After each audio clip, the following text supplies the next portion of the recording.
So how did you guys meet? There was a lady who was in one of the groups that said, who wants to get together and do a small bolo group for Q4? How much money did you start with? I don't know, maybe 20, 50 bucks, maybe $100. When I was cutting hair, I worked at a very elite hotel here, and Celine Dion, the singer, her husband was my regular customer, and he used to tip me $200 every time I shaved his face. So I saved about $800 of that tip money, and that was about 2 months worth of shaving his face, and that's how I got my startup money. When did you guys decide to use Repricer? So I switched over to you guys in 2020 and immediately noticed it was so much easier to use. It was a breath of fresh air. I did pull my buy box wins about 40% during the year and about 60% in the last month. Hello, ladies and gentlemen. Today we have not one, but two Amazon sellers with us today. We have reseller mom, Lucy, and also Tina from online selling. And they're both moms, and they have a side business. They turned that into a full-time career. So Lucy is based in Seattle, and Tina is based in Las Vegas. And they often host a lot of high-value webinars teaching people, the tips and tricks, the ups and downs of Amazon and their experience with Amazon FBA. We'll find out some more details from them today. Welcome to the show, Lucy and Tina. Thank Thank you for having us. So to start out here, could you let our audience know a little bit more about you? Maybe we'll do like 30 seconds to a minute each. Lucy, why don't you go ahead first? My name is Lucy, and I have a degree in biology. I worked in production and quality control in the corporate world for many years before being laid off so many times. I came home one day and I said, I can't do it. I'm going to find some way to, if I'm going to work this hard, I'm going to work for myself. And that was back in April of 2015. And I've been on Amazon since. And to you, Tina. I'm Tina, and I have always been a barber, basically a stylist for men. And I did that for about 30 years. And I just decided my feet hurt and my shoulders hurt. And I wanted to preserve my body a bit going into the second half of my life. And I wanted to be able to be home more. And so that's how my online selling journey began while I was still cutting hair. And then it made it an easier transition to leave the workplace. So how did you guys meet? There was a lady who was in one of the groups that said, who wants to get together and do a small bolo group for Q4? And I wound up in the same group with Tina and a couple other people. And we've been friends since. So it's been, 2 years maybe? Yeah, 2 years. Yeah. And we're all still friends too. We're all still part of the same group. So when you guys first started, how much money did you start with? I was laid off. And so what I did was I just kind of went from, I don't know, maybe 20, 50 bucks, maybe $100, we'll say. And I started just grabbing up used books at garage sales, like going to a garage sale and saying, let me buy all your books. I'll buy all of your books you have here for 20 bucks. And I'd load up the car. And then of course, a lot of them weren't good to sell, but a lot of them were. And then I'd hit the thrift stores. And for 6 months, I just took any income from Amazon and rolled it over. And then after 6 months, I started paying myself and scaling from there. But, just really hitting up the freebie sales, asking friends, family, garage sales. I found a box of books one time on the street and I took it and I sold some. So just anywhere you could find used books back when it was much better margins on books. And what about you, Tina? My startup money is a little bit of a fun story. When I was cutting hair, I worked at a very elite hotel here in Las Vegas. And Celine Dion, the singer, her husband was my regular customer. I used to shave his face every week, and he used to tip me $200 every time I shaved his face. Wow. So I saved about $800 of that tip money, and that was about 2 months worth of shaving his face. And that's how I got my startup money. That's money. Amazing. Like, did you ever meet Celine Dion? Like when she came? I did not meet her in person, but her husband Renee did put on reserve tickets for my husband and I to go see her live show, and he was there in attendance and came over to greet us and tell us to enjoy the show. So some of the fans that were sitting near us were excited to have seen Renee, but he didn't invite us backstage to meet Celine. So no, I did not ever meet her in person. But that's amazing. My mom's a fan, and we love her singing. We love Celine Dion. Yeah. And then, Okay. so from Lucy, the first product you sold was like a book then, like a used book. Is that right? Like the first Yes, product. Do you still and remember the first product you sold? I don't remember the very first because I just was sending in used books and just testing the waters. I mean, you're so new, you're like, I don't know what I'm doing. And I did pick up, though, that summer a 1910 copy of Moby Dick at a garage Oh, sale. wow. It was either a quarter or 50 cents. And I sent it in, I sold it for like $250. And I was pretty hooked. That was my first big sale. I was like, oh my gosh, how that was crazy. And unfortunately, the warehouse destroyed it. So they damaged me out $182. And I No. figured that was still a good return. But that's amazing. You found a book for 10, 15 cents and you sold it for 200 plus dollars. Hmm. That's incredible. That's incredible. Yeah. What about you, Tito? What was your first product that you sold? I don't recall, like Lucy, because this was in 2014, the end of 2014 I started, and I had already been doing eBay. So I know I listed a few things that I found at the thrift store for sale on Amazon. And I want to say I had like 13 items even on Amazon in the beginning because I just really didn't know what I was doing. And then I immediately started with bundles. So I can't recall what my first product was, but my first year into Amazon, I started off my business primarily doing bundles. So for both of you, like what was your learning curve like when you were learning about Amazon? This is not a business for the lighthearted. It is rough, and there's going to be a lot of learning curves. Anything from just figuring out postage and how to ship things, how to pack things, the Amazon rules, the categories, what you can sell. There's a pretty steep learning curve. For me, it was hard knowing what to buy. I would go Mhm. into the store and I just felt stumped, but I also felt very determined. So I definitely did find the things to sell. I got very lucky because I'm super social. And for those that follow me know I'm very, very social. So I had made a friend right away and she invited me to her condo, taught me how to use Inventory Lab, how to pack and prep the shipment. I helped her with one tiny shipment at her condo, and I came home and I immediately knew how to do that. It was just easy to me to do that part of it. The hard part for me, the learning curve, was going in stores and knowing what to buy. And in my case, knowing what things to put together that would make a good bundle that would sell. So it sounds to me that it's not that easy. And some people say that it's like a wall, like a brick wall. And then you had that determination. So what fueled that determination for you, Lucy, and then Tina? I don't want to go back and work for somebody else. I mean, I'm a hard worker. There's never been any doubt in that. Every job that I've had, I have put in 110%. And Amazon is hard, and sometimes it's just difficult and you have to get it done. So if you're somebody that just walks away, you give up, you can't put like IKEA furniture together, you get frustrated and you walk away. This is not a good thing because there's so many rules and so many problems that you just aren't going to know how to solve, and you have to be able to figure out how to solve them. So just, my drive is I'm not going to go work for somebody else, period. Why not? Because they used and abused me. They told I So was always after that carrot. They'd say, "Oh, if you just put in the hard work now, it's going to be the lighter season. The easy season is coming up. Yeah, that bonus will come in the spring." And then it would all be, "Oh, we can't do bonuses this year because we didn't make some matrix. Oh, instead of easy time, we now have a new rollout." And so I missed my kids growing up. I missed baseball games. I had every family event interrupted. I've had vacations canceled for work. No more. what about you, Tina? Because you talk a little bit about its health wellness. It's important for you to just be healthy and be happy. Like, what about you? What fuels your determination to overcome all these issues and challenges? Yeah.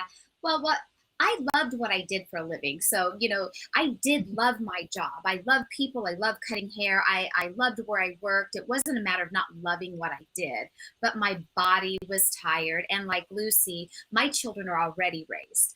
But like Lucy, during all those years I was working, I did miss out on a lot. So for me, it was just I wanted to be home. I wanted the second season of my life to be a different season, not one that was working until I was 70 years old, which is common in my profession.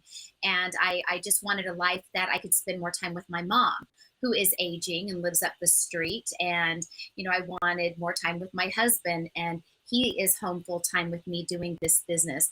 I just was ready to create just a different season of life for myself. And I wanted to be my own boss, and I have been my own boss. I've owned hair salons. I did all the things I ever wanted to do in my career. And like Lucy said, doing this business, you have to be somebody who is a self-motivator, who doesn't need a boss to tell them what to do.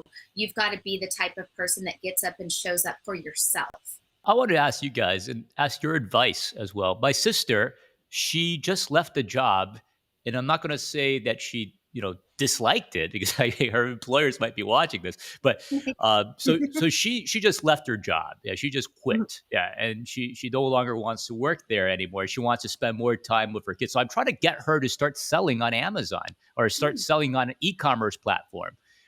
What would you tell to somebody like that who left a job that was very demanding? She was always working over the weekends as well. Mhm. She's a teacher, so she had to grade a lot of papers over the weekend and had to deal with all these children as well. And she's a great teacher, but it's just a lot of work. How would you recommend her? Like, what your advice would you be for her to start selling online? Well, you've got to pick a platform, and it could be several, and then learn all of the rules so that you don't make a big faux pas and get suspended. Because you can get suspended on many different platforms, or hacked, or run into legal problems, and you don't want to do that. So first, do your homework, see what fits the lifestyle that you want to live, because some are going to be better than others. I know a lot of people that do eBay and love thrift stores and estate sales, and they love it. They absolutely love it. And it's great for them. I hate the smell of stinky clothes. Not for me. So, find which one is going to work for your lifestyle that you have right now. And I always say, follow your passion and what is in your wheelhouse. And I do know a lot of teachers who do Amazon and eBay and do well at it. There's also Etsy out there, and there is such a huge platform. And for someone like her, if her wheelhouse, and her skill set is from years of being a teacher, she probably knows a certain grade level, a certain age range, children with special needs. She could open an Etsy store and sell printables that are geared towards children and learning, and use what she knows to get her foot in the door and to get that start and get the hang of it by doing something that is a little bit easier for her, that comes naturally to her, and start there. And then she'll find her path.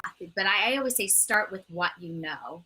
There's so many ways you can branch. I know people that do more the Etsy route, and then they have a blog, and then they have an affiliate store, and then they do crafty things on the weekend and how-tos.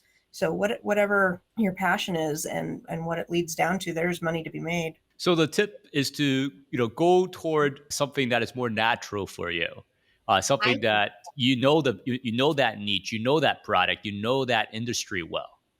Yes, and things that you love. I always say, when you do what you love, money will follow. I mean, if we're going to quit our job to work for ourselves, shouldn't we love it? I mean, if you're already going to a job you don't like, why would you create freedom to choose a life that you don't like? Isn't the whole idea of freedom and making money within those walls, doing something that you have a passion about, something that when you wake up in the morning, like, you're eager to go do that thing, that it excites you? And there are struggles even within that, because when Amazon, you get an IP claim, I mean, that's not fun. I don't love that, but there's a lot about Amazon I do love. Enough of it I love that balances out the parts I don't like, because you're never going to like all the parts, So you guys just did a video about the IP claim, and what should you do? Like, if you want to summarize it, like, what should you do if, let's say, I got 20 items that I've shipped to Amazon FBA, and now I got an IP claim? What do I do in that situation? Each one's going to be different, and you should always address them and try to get them off your account. I would say no matter what, going into Q4, because you don't want them to stack up and shut you down during Q4. because you're going to have much more sales and the chances of getting one are a lot higher. Ideally, you have an invoice and you can submit that. But if you don't have an invoice, then you need to contact the company and try to get a retraction. If that fails, you need to start really digging in. And we've gone so far as to contact people in the company via LinkedIn, find their Facebook page, email all different ways, call them, whatever you got to do, you've got to try and get that off your account. And if you wind up getting to a point where you've hit the dead end and you absolutely can't go the lawyer route or don't want to go the lawyer route, then at least keep your account healthy so that it doesn't stack up and get you shut down. Yeah, those are great tips. For both of you, how did you scale up from when you first started? Like, for example, Lucy, you first started selling used books, and then now you've moved on to other categories. And what categories do you sell? So 2 questions. How do you scale up, and what type of products do you now sell?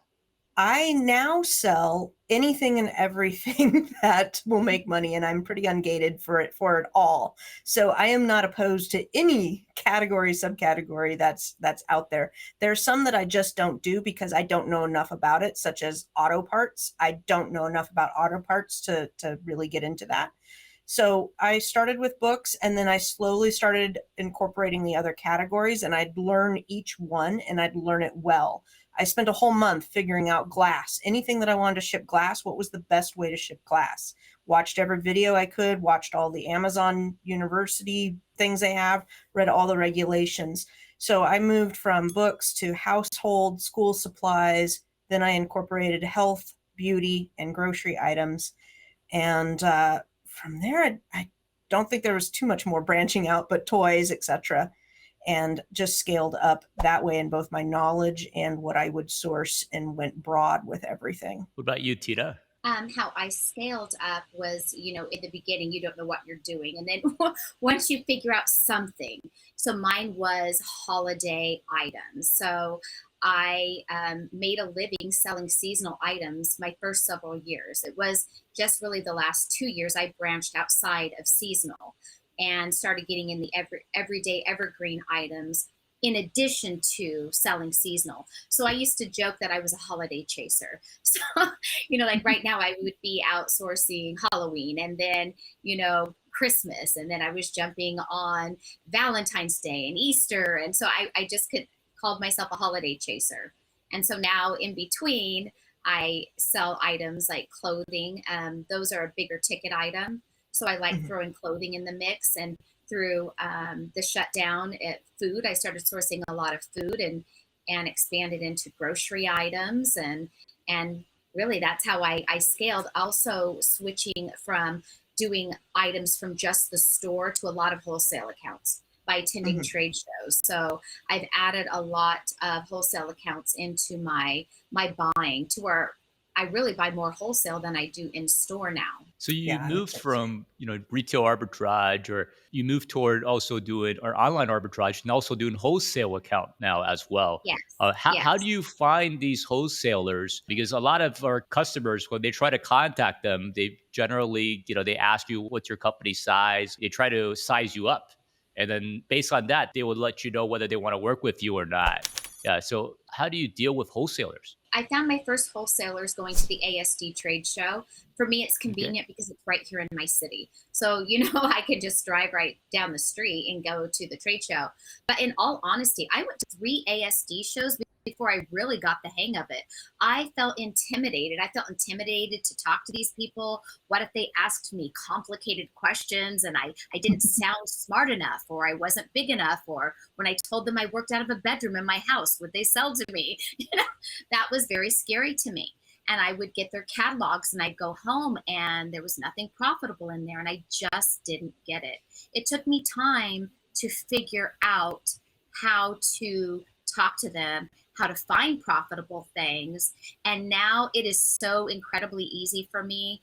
I could get a wholesale account with just about anybody, unless they've shut it off now because they just aren't taking new buyers. So just with practice, it gets easier.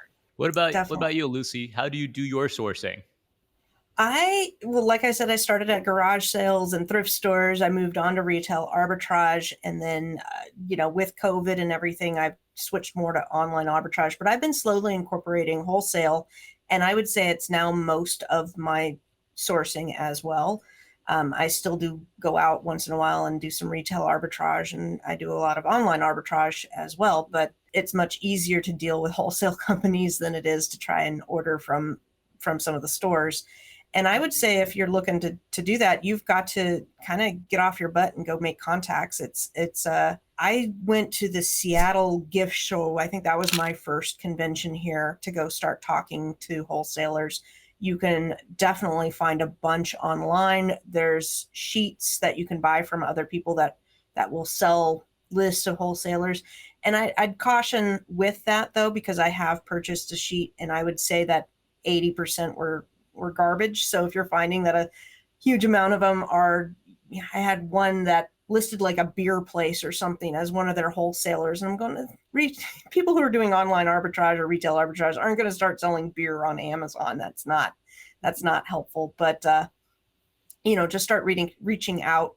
And when you go and you see products on the back, a lot of times the manufacturer is there and you can go to that website and find distributors in your area. So if we're going, is like for somebody who's going to like these retail trade shows, what advice would you give them? Like, for example, my expertise is actually doing trade shows. Like that's my expertise. I'm the best person I know doing any trade shows of any size. Like because for my previous, so I'm wondering what advice would you give them? Like for example, when you do a trade show, you might look at like the whole map. You might map out who do you want to visit, and then so you have some targets that you want to try to meet like throughout the time. Like, what about you guys? What do you do to give me a understanding? Well, in the beginning, I just would walk around blindly, right?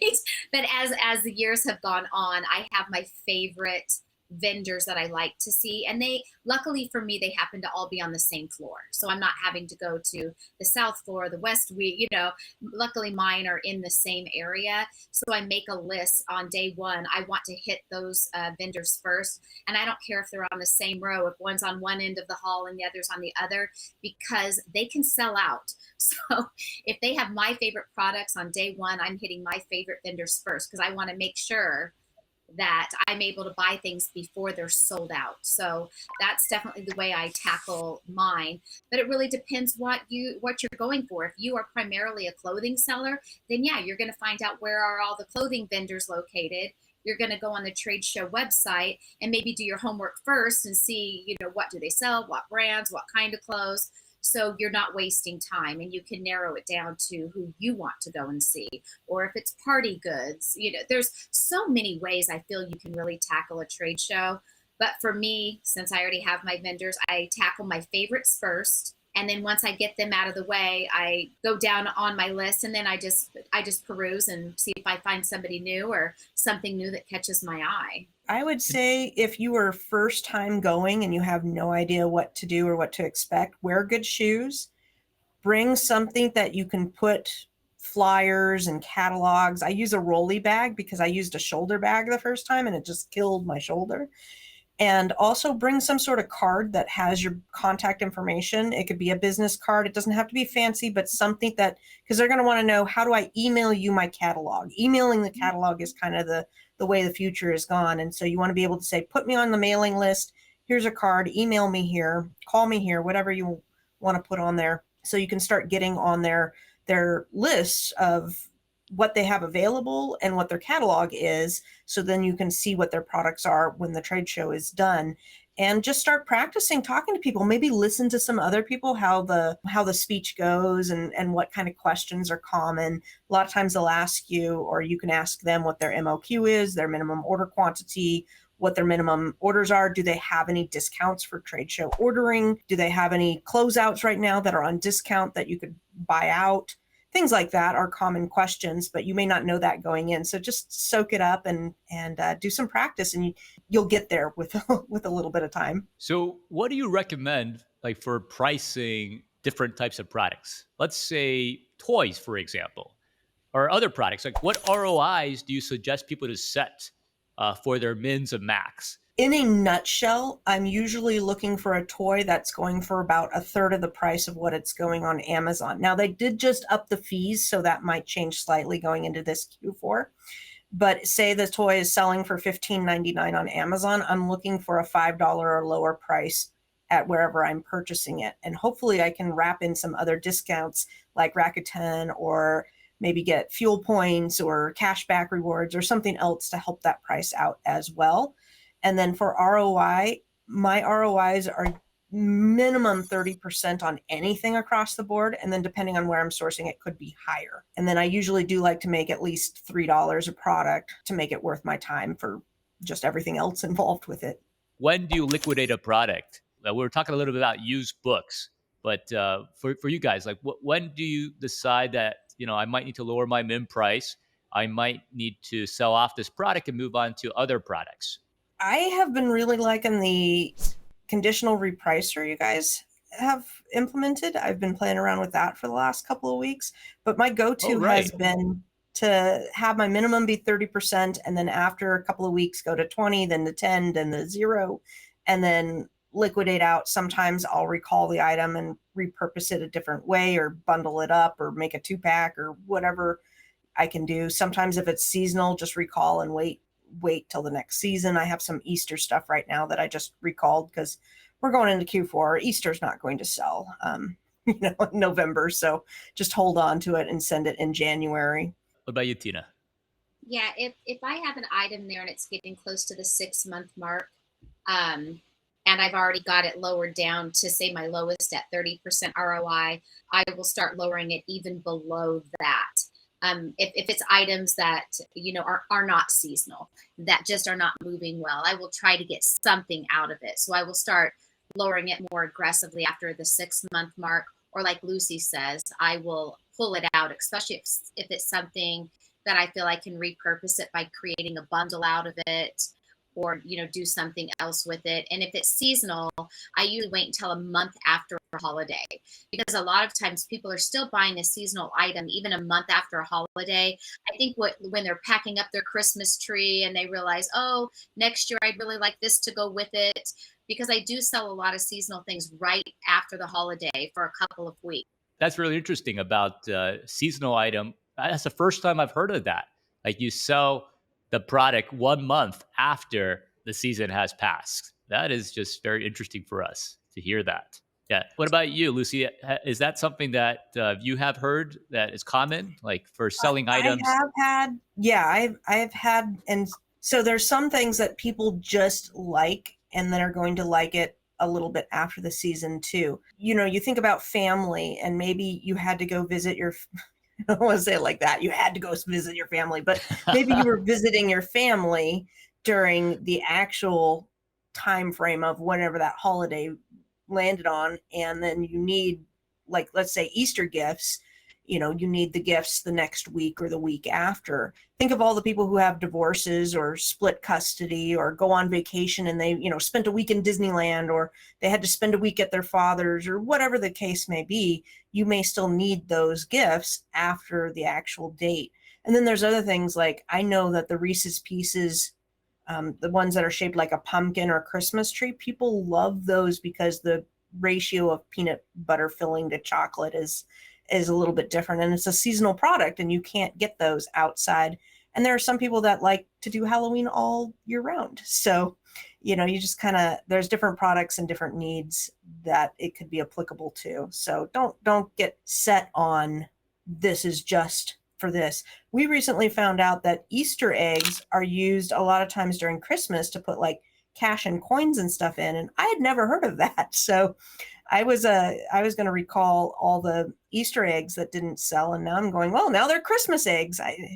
I've never thought of that, but people say there's a high sale. Now I haven't experienced it. I'm going to this year, but people were saying that Easter eggs sell like hotcakes during Christmas. You could create a new listing and then rebrand it and rename it Christmas eggs. It's Christmas eggs now. Yeah, it's Christmas eggs and then Easter eggs, the Halloween eggs. Like you just have different.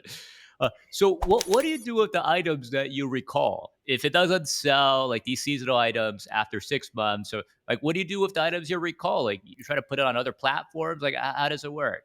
Some go to other platforms. Some went to a garage sale this summer, and I just liquidated them out to somebody else who wanted to have them in a store. And then some I just are sitting in the office and they're getting ready to go back when the season is getting ready again. So, my Easter stuff is sitting on top of my fridge at my office. What about you, Tina? What do you do with the items you don't sell and then you recall them? Yeah, so some of them, like Lucy, they'll go in well, for me, they'll go in a closet for next year. I have a guest closet that will house totes, and sometimes those totes are filled up with items I recalled that sold well. I just bought too much of them, so I will send them in again next year. Some of them get repurposed and turned into bundles, and some of them I donate. I have some toys that I did not sell last year for Christmas that still, I just looked them up actually yesterday, and they're still tanked in price. They're just closer to the giving season. If they're toys that still I probably won't make any money on, then I donate them to a local charity here at Christmas time that collects toys to donate to families in need. Well, that's really nice of you. This way, some child might get this Christmas present that they probably wouldn't have got without your donation as well. I feel better about doing that than taking it to. Exactly. Right. Yeah. For some of the items, if you're not going to get much for it, it might be a good idea because there's value in that item, and you know what value that is, right? Because you paid whatever price you paid for that item. So let's do a live demo here, and then you can walk our audience through whether or not you would buy this product. If you were selling the product, how would you price it? So I'm just going to show a live example here, and then you guys could just comment on it. So this is an item. And the reason I picked this item is because Lucy, a couple weeks ago, told us that, this is an item that she is selling lots of. This is not the same product. We're not going to show people the same product. But she found some bras, and this is quite interesting for our audience. So I'm just going to share this. And then this specific product here, this is a Bali bra. And I'm not an expert in bras. Yeah. So like, how do you decide whether or not you would sell this product or not? What would your recommendation be here? And then what would you look at? And I know this doesn't give you a lot of information, but we know that the buy box price for this 34D, it's right here around $19.99. Yeah. So what would you recommend? The buy box at $19.99. There is about 9 offers on here. And then we can see that the person who holds the buy box is actually Amazon. See, right now it's just directly from Amazon. It looks like there's some FBM sellers on here. Most of them are FBM sellers. Yeah, I don't see a lot of ship from Amazon here. Yeah, going to Lucy, what would you recommend? Is this an item that you would consider selling? Let's say you were able to get the cost at maybe $15. At $15, no way, Jose. That's way No too way, much. Jose, right? Yeah, No way, exactly. Jose. So you don't have it on your screen, but I have the Keepa charts on my screen. And I think Keepa is a very good program to run if you're looking at something like this, because it's going to give you more insights than just looking at $19.99. Right away, I would tell you my price point for buying this would be $5 is kind of where I'm aiming. If you get up a little bit higher than 5, maybe you're getting some more rewards or there's something else couponish that you can incorporate. But my target would be around $5. On Reseller, it says that the margins are $12. So, it says it has a little bit more to play with. For the Keepa graph, I can see that Amazon has been in stock for a while, but they do share the buy box and they do go out of stock. So going into Q4, I would be okay purchasing this, especially with Valentine's Day right around the corner, if I could get it for the price point that I want. So you would pay $5 for this max? Like that's how much you would pay? I'm just saying that's what I'd be looking for. Right. I know that right.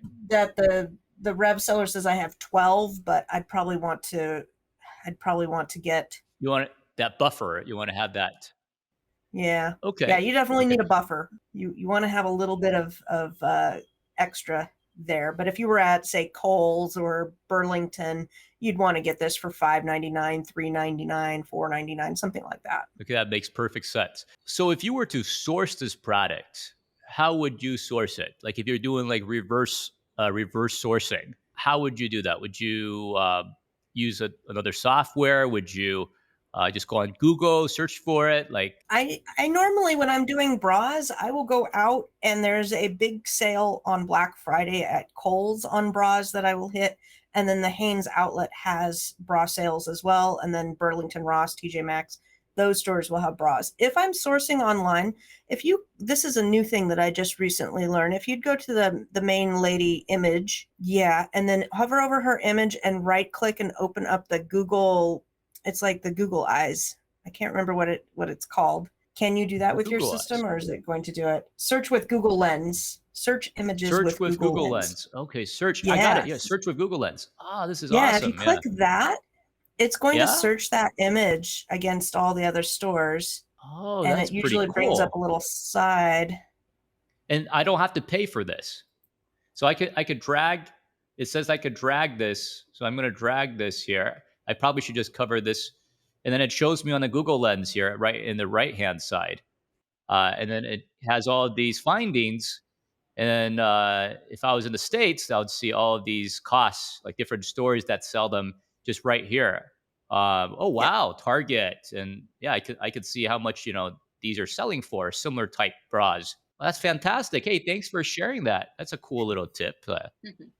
Yeah, that's Do you have to pay for that? Helpful when I'm looking for something. No, that's just with Google. Oh, fantastic. Yeah, there is other software you can use, but that's kind of been a neat one that I've been playing around with this week. Fantastic. Okay, let's go back a little bit to our discussion today here. And then, so when did you guys decide to use Repricer? When did you think, like, was it at like 50 listings, at 100 listings? Because you guys been both using BQool for quite some time already. When did you decide that you should use a Repricer? Tina, you go first. I decided to use a repricing, I believe. And it was when it got too much for me to keep up manually repricing. And I was just really learning about repricers at that time. I had been manually repricing. And I actually had a different Amazon friend who got the BQool repricer before I did. And I saw her sales just really take off because, BQool was doing the work for you. And BQool could reprice it. So what is it, like every 15 minutes, I think it was at the time with the plan that I had. And I certainly wasn't doing it that often. And so that's when I got BQool. The first day I set it up, I had like record sales that day because it just, went through my account and made everything be on this repricer. And of course I was hooked. It was like Lucy's story earlier, finding the cheap book at the yard sale and it selling for a lot. And I felt like BQool paid for itself. I've since, got to where I have so many listings, and BQool has also advanced over the years as well. And there's so many cool different repricing features and options in there that I'm always learning and playing with BQool. I don't feel like I even have BQool perfected. I don't feel like I'm using it to its full potential, but it is making an impact in my business. I did look today before we all met to see what has BQool done for me in the last 30 days. And I've spent very little time in the last 30 days managing my repricer, just for full disclosure, because summer's been slow and I've had other things going on. So in the limited time that I have spent in BQool. So just to repeat what you just said, we got disconnected. From what we heard is you said you got 27% buy box after you use BQool, like just on average for like since you started using it. No, that's just the last 30 days. Oh, the last 30 days. Okay. Yes. And that was with me spending very little time in BQool or even on my Amazon business as a whole for the month of July. So I thought that was very impressive. What about you, Lucy? Like, when did you decide to use a repricer? And I know you're still evaluating, so we got to be on our toes. We got to continue to. I'm always evaluating. Yeah. So I I think you told me that I started around 2020. In the That's correct. beginning of Yeah. 2020, I started with BQool. I had been on a previous repricer before them. And if you know me, I don't like to speak ill of other people or services or whatnot, but I did not like my previous company very much. And I don't want to say butted heads, but I couldn't figure out how to get it to work. And it just seemed like it was so like I felt like I needed another school degree to figure out how they were figuring things out. And every time I reached out to get help, they would just kind of make me feel stupid. And that's not a feeling you want to have. So I switched over to you guys in 2020 and immediately noticed it was so much easier to use. Like the buttons made sense. It was a breath of fresh air. I did pull my buy box wins, is that, yeah, I guess it is called a win, and it's been about 40% during the year and about 60% in the last month, which is up Oh, because I wow. have switched a lot of things over to the conditional repricer, which has been good. I need to get things moving. They need to get moving, and that was even really easy to set up as well. Overall, my number one thing that I just want to say is anytime I've had a problem, I have gotten good customer service. And to me, like all the programs out there, they pretty much all do the same, right? We should all be repricing. We should all be using something. But when things break or you're not priced right, or all of a sudden you're losing money on something, or you don't understand a button, when you can message somebody or go to the forums and find out the answer, that's huge, especially in this Amazon world, because there's so many things on Amazon that you just can't find out the answer to save your life on. That is a huge win and makes you committed to the software or the program, right? Well, thanks, Lucy. Yeah, BQool's been in the business for 10 years. So this is our bread and butter. We appreciate all the customers and also the feedback that you give us. So we do have live chat. And of course, you can message people as well. And also, we just have a new support site that for all the audience, if you haven't seen, you go to our support.bqool.com on the repricer, and it gives you a very step-by-step systematic way. And you can also do searches as well. Yeah. So yeah, thanks for your business. And we're wondering, how has BQool helped your business? You mentioned about increasing the buy box. Has it helped increase your sales as well? And we'll start with Lucy first. Yeah, it's increased my sales. It's increased my profit. I think the AI repricer was a good addition, but mostly there's a lot to do with Amazon. And I call myself a lazy seller because there's just a lot of things that I want to set it and forget it. And you need that in certain aspects of Amazon. I spent forever making listings today and having errors on Amazon listing. But you know what I didn't have to do? I didn't have to sit there and futz with my repricer. You don't want a software that you're continually having to monkey with. I don't need it to take up a huge chunk of my time. I got a lot of other things I got to get done. And I need something that's going to be automated, that's going to be easy, that I can systematize and do a couple times a week and just get her done and it works. I just need it to work. And that's what it does. So it keeps me as a customer. And to you, Tina. For me, I've loved BQool for the very same reasons. I love that when I use Inventory Lab, it imports all of my buy cost into BQool. It's easy to manage by plugging in how low I want it to go. I'll choose percentages and how high I want it to go. And it, like Lucy says, it's a set it and forget it. And then I can just trust that BQool is doing its job. Whether it's raising my price, lowering my price, it's within the parameters that I chose. So even if it falls to the, it's still in my parameters. It's not making me lose money. And I just like that peace of mind that comes with BQool. But like I mentioned earlier, I do feel I could take a course on possibly better settings because BQool offers a lot. And there's a lot in there that I don't understand on how to plug in numbers. So I just stick to what I do know. You definitely could. We could definitely arrange that. Yeah, we could after our webinar. Yeah, we definitely could arrange that with you and then we can help. We do account health checks as well to improve the performance of our customers. Yeah. So I want to ask, like, for you guys, how do you pick your rules, and what are some of the things you consider? Because I know, Tina, you said you sell more seasonal type products, and then both of you also sell wholesale, a lot of wholesale products as well. So what kind of rules do you pick? when you are choosing, like when you're choosing the rules for the products. And I know you look at the Keepa chart as well. You look at the historic buy box price.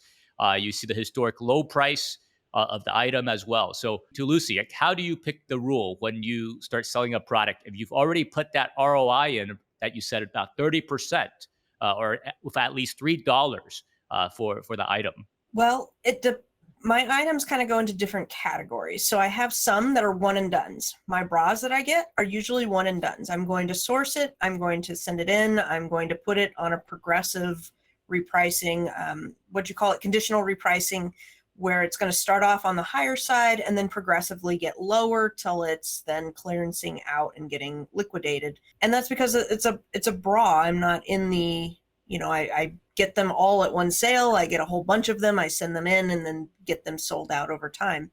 If I have seasonal items, it's going to be kind of similar. Your seasonal items are gonna kind of do a little bit of more wavy as you get closer to the actual day. It could go up in price. It could go down in price, depending on availability and however many other sellers are selling that product. If it's a bundle that we have made and there's nobody else on the buy box, then I might keep the price, at whatever we choose. And then when it gets closer to the season, maybe drop it down or hike it up.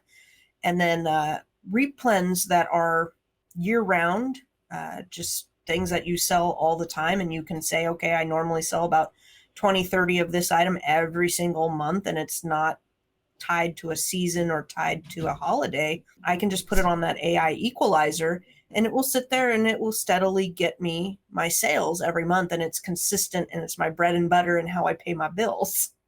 And those are, you don't want to discount that. You need things that are going to be your bread and butter and pay your bills. And what about you, Tina? Okay. I've been really liking the AI equalizer as well, but is it called the conditional? It's the new one. The conditional Yes, repricer. conditional repricing. Yes, I'm really liking the conditional repricer. And it doesn't matter to me whether it's a seasonal or an everyday thing. I put my high and my low in my parameters, and regardless of what it is, because I'm sending it in at the correct time. And if it hasn't sold out with that conditional repricer, it's already lowering it in those increments that I set. And that's usually for how long it's in there. Okay, that's fantastic. And just back to you, Lucy, like you started with rule base, and then Yes. you went to AI, and then now you're using conditional repricing. What items do you that you still set for rule base that you think perform well as well?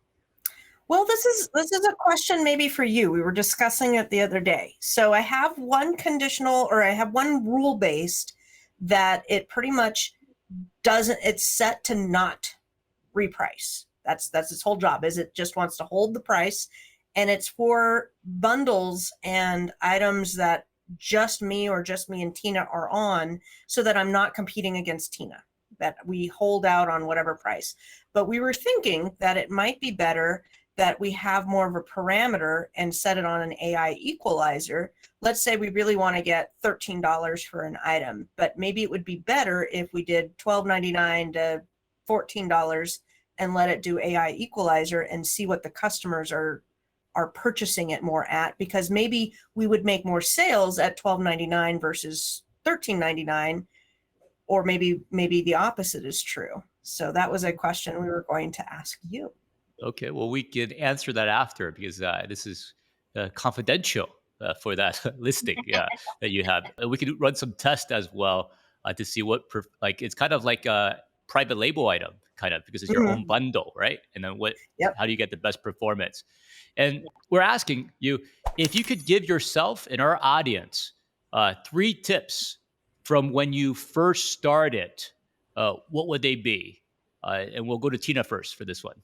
One would be to take your time to know what you're doing by watching YouTubers like my Lucy, so you start off on the right foot. Second would be to learn and know how to properly pack and ship in your inventory to Amazon, because that can be a real buzzkill if you have all the things that you bought that you're allowed to send in, and then you get overwhelmed in not knowing how to properly pack it and ship in those items, knowing what you can and cannot sell. Oftentimes people try to buy and send in things they're not allowed to sell, and then they get frustrated, they want to quit, they want to give up because they didn't do their homework. But you really have to take all of this very slow and steady, because it can be easy to make mistakes. So you just have to learn one step at a time and go slow. And don't try to start off by being the top number one seller out there. Just, you will get there. Persistence, yeah, like you mentioned. Mm-hmm. What about you, Lucy? What are the top tips that you want to give our audience who are just starting out, and what you learned from your years of experience in Amazon? My number one thing that I have in my office written down is consistency over intensity. I see a lot of people that go out and they try to do everything at once and then they burn out. This is a long haul game. This is not a short sprint race. So consistently pack, consistently send in, consistently do all of the things, and you will build this business. You can't do it in a weekend. The second thing is to learn one store, learn one category, and master it. If you want to take on clothes, learn all of the rules about clothes. Learn what brands you can't sell, learn what brands you can, learn where to go, what to stack, what coupons to use, what discounts, learn everything there is about clothing or Kohl's or whatever store that you're trying to do, and just master it. Don't try to take them all on, because you will have too many mistakes and you'll wind up not succeeding on any of them. And then the third thing that's definitely helped me out is systems. Once you figure something out, figure out the system to get it automated and done. There's different software you can use. There's different things in the office, but create those systems so that you're not always reinventing the wheel. That's fantastic. Is there anything else you would like to share with our audience before we finish today? And we'll go to Lucy first. We have a Facebook group. It's called Online Selling with Tina. You can find me on YouTube at Reseller Mom, and you can find Tina at Online Selling with Tina. And we do a Friday show at 8 o'clock Pacific Standard Time on Fridays. We're going to be at ASD, so hopefully we will be meeting some people here, but this will air afterwards. So we do meetups and whatnot when we are at the conventions. And this job can feel very lonely, overwhelming, and like you've hit a brick wall. But that's when you join a Facebook group, you make some friends, and you are not alone. You have people out here that are willing to help you out and give you that support when you are having trouble. And to you, Tina. Yeah, for those of you that want to try this, try it. Just join Facebook groups, watch YouTube videos, hopefully ours. And you just reach out and make friends and see if this is something for you, especially if it's something that you've been toying around with the idea, even if it's just to make a card payment. It can be really fun if this speaks to you. Obviously, I feel like it must if you're watching this.